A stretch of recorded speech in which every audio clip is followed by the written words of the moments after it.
Shu suvlarda mana orzu qilib kelardik.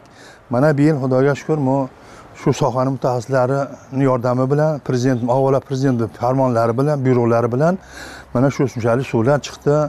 Viloyat suv oqova boshliqlari nimasi, mana rayonimiz, tumanimizni shu suv mutaxassislari nimalari, shu harakatlari mana mahallamiz boshlig'i, bu ham ancha yugurdi, mana menga ham rahmat.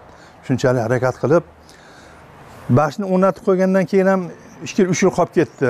Biron ish olmadi. Bilmayman nima ishlar bo'ldi haqida qolib ketdi, ulanmadi. Bir yil mana shu Qudratullo degan yigit boshliq bo'lgan ekanlar, mana ahvolimizga shu kishi harakat qilib, o'zi kelib, bular bilan gaplashib, shu suvlarni tayyor ekan. Endi bu shuncha davlatning puli ketdi bunga.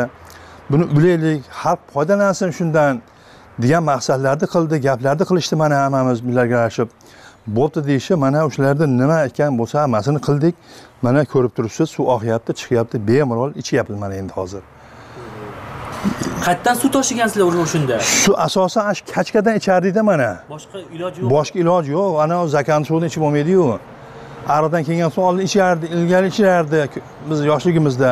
Endi hozir ahlat tashashadi, boshqa tashaydi, uni ichadigan holati yo'q ariqlarda.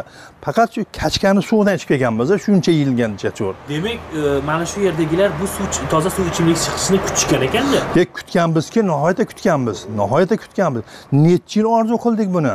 Necha yil orzu qilib kutdik buni. Xudoga shukr, mana bu yil shu orzumuzni yetishdik. Mana ko'rib turibsizlar, tushyapti.